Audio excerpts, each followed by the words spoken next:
दोस्तों, दिनाक्षी short hand में आपका स्वागत है।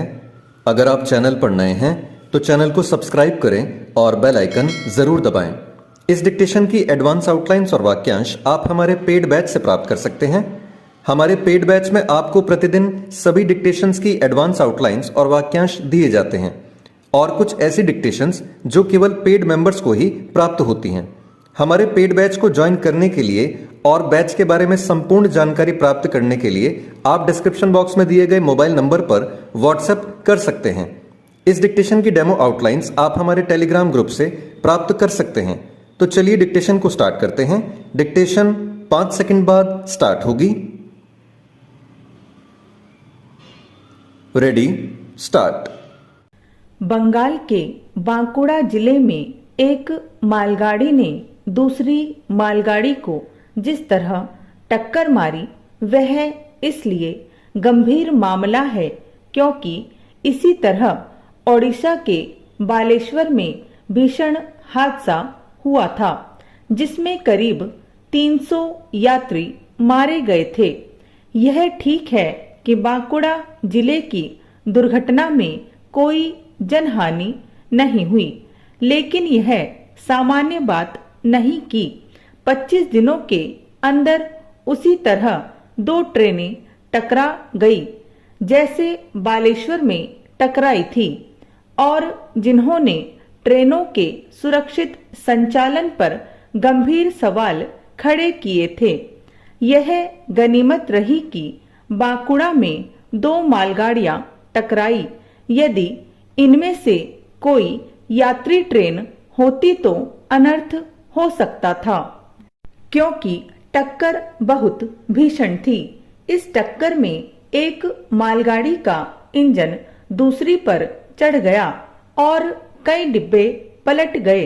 इस दुर्घटना के कारण कुछ घंटों के लिए ट्रेनों का परिचालन रोकना पड़ा और कई यात्री ट्रेनों को रद्द करना पड़ा या फिर उनका मार्ग बदलना पड़ा।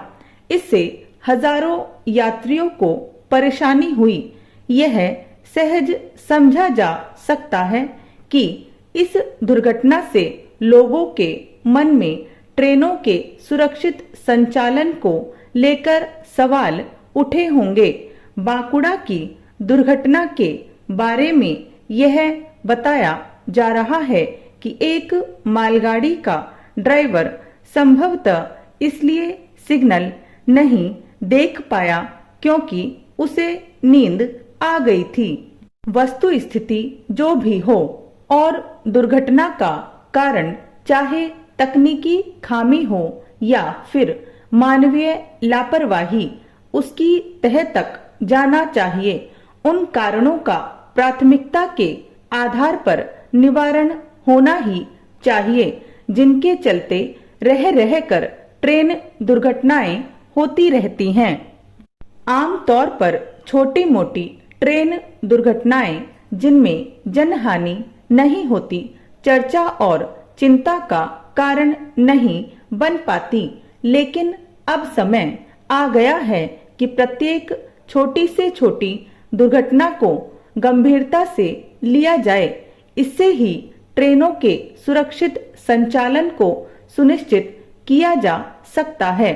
यह सही है कि पिछले कुछ समय में ट्रेन दुर्घटनाएं कम हुई हैं, लेकिन यह शुभ संकेत नहीं कि एक जैसे कारणों से बार बार हादसे होते रहते हैं। ट्रेन दुर्घटनाओं को रोकने के लिए उन्नत तकनीक का उपयोग बढ़ाने के साथ मानवीय भूल की गुंजाइश को कम करना होगा। ध्यान रहे, कई बार मानवीय भूल सतर्कता के अभाव का परिणाम होती है। ट्रेन दुर्घटनाओं को रोकने के लिए जिस कवच प्रणाली को प्रभावी माना जा रहा है वह अभी समूचे रेल नेटवर्क के केवल 2% हिस्से में ही लागू हो सकी है। साफ है कि उसका दायरा तेजी से बढ़ाना होगा। इसके साथ ही ट्रेन हादसों को रोकने के अन्य उपाय भी करने होंगे, क्योंकि कवच प्रणाली हर तरह की दुर्घटनाओं को रोकने में सहायक नहीं। ट्रेन दुर्घटनाओं को रोकने के मामले में हमें जापान सरीखे देशों से भी सीख लेने के लिए तत्पर रहना चाहिए, जहां ट्रेन हादसे न के बराबर होते हैं।